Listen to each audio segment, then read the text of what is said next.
अटल nonsense. ये सब लोग फालतू के पेपरबाजी कर रहे हैं। कहीं पर बिजली गई है क्या? हमारे पास रिजर्व है। हमारे पास आज के दिन में 4.5 दिन का रिजर्व स्टॉक है। हमारा कोई प्लांट बंद नहीं होगा। नमस्कार, टपरी वार्ता से मैं सबा शेख। कोयले का संकट एक बड़ा मुद्दा बनकर सामने आ रहा है, जिसके बारे में अलग अलग लोग अलग अलग बातें कर रहे हैं। आपको बता दें कि चीन के बाद भारत दुनिया में दूसरे नंबर पर है, जहां कोयले का सबसे ज्यादा इस्तेमाल किया जाता है। चीन में भी कोयले का संकट खड़ा हो गया और वहां इस संकट से निपटने के लिए फैक्ट्रियां और स्कूलों को बंद कर दिया गया है। वहीं अगर बात करें भारत की, तो दिल्ली में भी बिजली को लेकर सरकार परेशान नजर आई, जहां कुछ दिन पहले ही दिल्ली के सीएम ने पीएम को ट्वीट के जरिए कोयले की कमी के बारे में सूचित किया था, जिसके बाद सीएम अरविंद केजरीवाल के केंद्र सरकार को भेजे गए लेटर के बाद मामले पर सियासत तेज हो गई। हालांकि केंद्रीय ऊर्जा मंत्री आर.के. सिंह ने केजरीवाल के दावों को अफवाह करार दे दिया। वैसे दिल्ली सरकार को भी तो चाहिए था ना, आपका अगर प्लांट है और कॉन्ट्रैक्ट अगर खत्म हो रहा है तो आप ये कर लेते, रिन्यू कर लेते। ये नहीं, पेपरबाजी करने का है। मतलब कि प्रधानमंत्री को चिट्ठी पहुंची नहीं, प्रेस को पहुंच गई। ये पॉलिटिक्स को, घटिया पॉलिटिक्स दर्शाता। प्रतिदिन कोयले का स्टॉक का समीक्षा करती है कोल मंत्रालय के साथ बैठ करके डिसाइड करती है रेट कहाँ जाएगा। हमारे पास आज के दिन में 4.5 दिन का रिजर्व स्टॉक है। ये रिजर्व स्टॉक है। हमको प्रतिदिन जितने कोयले की खपत जरूरत होती है उतना हमको रेक से आता है। प्रतिदिन 1.75 मिलियन टन हमको प्रतिदिन, हाँ, उतना आ रहा। कल भी हमको 275 रेक मिले और जितने हमको जरूरत है उतना आता है, खपत होता है। अब सवाल उठता ये है कि क्या वाकई देश में कोल क्राइसिस है या नहीं। जानकारी के मुताबिक आपको बता दें कि भारत को लेकर केंद्रीय ऊर्जा मंत्री आर.के. सिंह ने रविवार को दावा किया कि देश में ना कोयले का संकट था, ना है और ना रहेगा।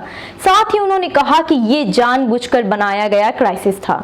उन्होंने कहा था कि हमारे अधिकारी हर दिन कोयले के स्टॉक की निगरानी कर रहे हैं। जितने पावर की जरूरत होगी हम उतनी सप्लाई करेंगे।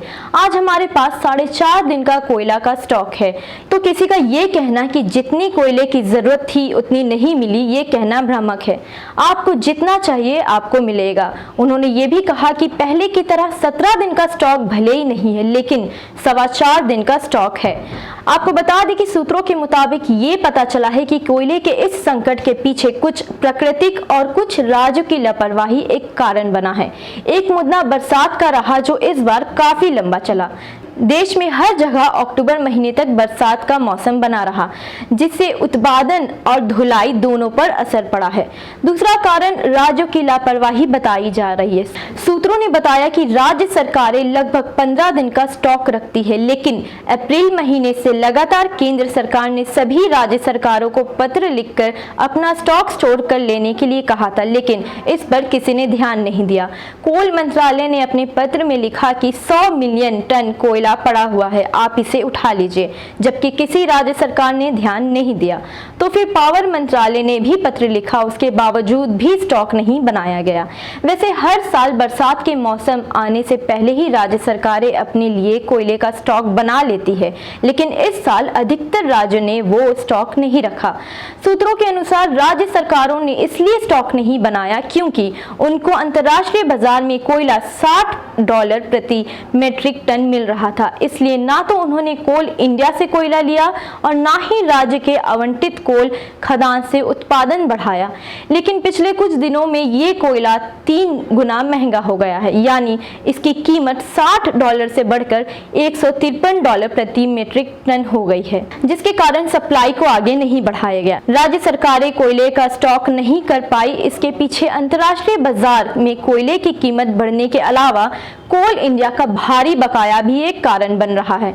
10 राज्यों पर ही कोल इंडिया का लगभग 21,000 करोड़ रुपए बकाया है, जिसमें एमपी, बंगाल, कर्नाटक, पंजाब, महाराष्ट्र, राजस्थान, तमिलनाडु, छत्तीसगढ़ और आंध्र प्रदेश शामिल है। इसलिए ज्यादातर इन्हीं राज्यों में कोयले का संकट देखने को मिल रहा है। साथ ही आपको बता दें कि भुगतान नहीं करने के कारण ऐसे राज्यों को कोल इंडिया से कोयले का रेगुलेशन झेलना पड़ रहा है। सूत्रों के अनुसार किसी राज्य सरकार या थर्मल पावर प्लांट का कोयला नहीं रोका गया है, लेकिन उसे रेगुलेट जरूर किया गया है। यानी ये समझ सकते हैं कि समझ सकते हैं कि जिसने बकाया राशि दी उसको प्राथमिकता दी जा रही है। सरकारी सूत्रों के अनुसार कोयले के उत्पादन में बढ़ोतरी हो सकती है अगर झारखंड सरकार कोल इंडिया को 34 मिलियन टन कोयले के रिजर्व का उत्पादन करने की अनुमति देती है। तो इसके अलावा पावर की मांग भी बढ़ी है, जिसके कारण से बिजली की सप्लाई पर कहीं न कहीं असर पड़ा है। लेकिन सरकार का ये कहना है कि पूरी स्थिति की मांग, सप्लाई और स्टॉक को ध्यान में रखते हुए 1 महीने में पूरी तरह से काबू पा लिया जाएगा। आपका इस मामले पर क्या कहना है, हमें कमेंट सेक्शन में लिखकर बताएं। अगर आप ये वीडियो YouTube चैनल पर देख रहे हैं तो टपरी वार्ता को सब्सक्राइब करें। अगर Facebook पर देख रहे हैं तो Facebook पेज को लाइक करें और इस जानकारी को अधिक से अधिक लोगों तक पहुंचाने के लिए हमारी वीडियो को शेयर जरूर करें। धन्यवाद।